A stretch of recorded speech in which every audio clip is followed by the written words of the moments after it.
6/2/26 வெள்ளி. பொதுக்காலம் 4ஆம் வாரம். இன்றைய புனிதர்கள் பால்மீக்கியும் தோழர்களும். மறை சாட்சிய நினைவு. முதல் வாசகம். தாவீது முழு உள்ளத்தோடு ஆண்டவரை புகழ்ந்தார்.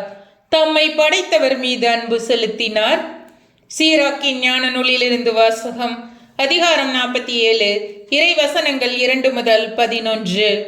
நல்லுறவு பலியிலிருந்து கொழுப்பு பிரிக்கப்படுவது போல் இஸ்ரேல் மக்களிடமிருந்து தாவீது தெரிந்து கொள்ள பெற்றார். வெள்ளாடுகளுடன் விளையாடுவது போல சிங்கங்களுடன் விளையாடினார். செம்மறியாடுகளுடன் விளையாடுவது போல கரடிகளுடன் விளையாடினார். பெருமை பாராட்டிய கோலியாத்தை நோக்கி இளைஞர் தாவீது தம் கைகளை ஓங்கி கவன்கல்லை வீசி ஓர் அரக்கனை கொல்லவில்லையா? அதனால் மக்களது இழிநிலையை அவர் அகற்றவில்லையா? உன்னத இறைவனாகிய ஆண்டவரை அவர் துணைக்கு அழைத்தார்.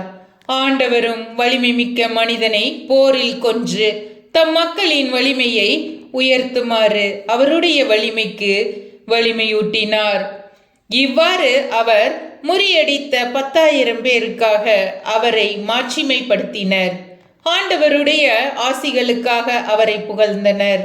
மாட்சியின் மணிமுடியை அவருக்கு சூட்டினர். எப்புறமும் அவர் பகைவர்களை துடைத்தளித்தார். எதிரிகளான பெலிஸ்தியரை அடக்கி ஒழித்தார். அவர்களுடைய வலிமையை இந்நாள் வரை நசுக்கினார். தம் எல்லா செயல்களிலும் மாட்சியை சாற்றும் சொற்களால் தூயவராம் உன்னத இறைவனுக்கு நன்றி செலுத்தினார். தம் முழு உள்ளத்தோடும் புகழ் இசைத்தார். தம்மை படைத்தவர் மீது அன்பு செலுத்தினார்.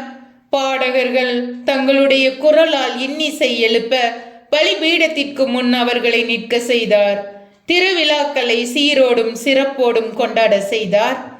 ஆண்டவருடைய திருப்பெயரை அவர்கள் புகழ்ந்து பாடுவதால் திருவிடம் வைகரையிலிருந்து எதிரொலிக்கும்படி ஆண்டு முழுவதுமாக காலங்களை குறித்தார். அவருடைய பாவங்களை ஆண்டவர் நீக்கினார். அவருடைய வலிமையை என்றென்றைக்கும் உயர்த்தினார். அரச உடன்படிக்கையையும் இஸ்ரேலில் மாட்சியின் அரியணையையும் அவருக்கு கொடுத்தார். ஆண்டவரின் அருள் வாக்கு. இறைவா, உமக்கு நன்றி.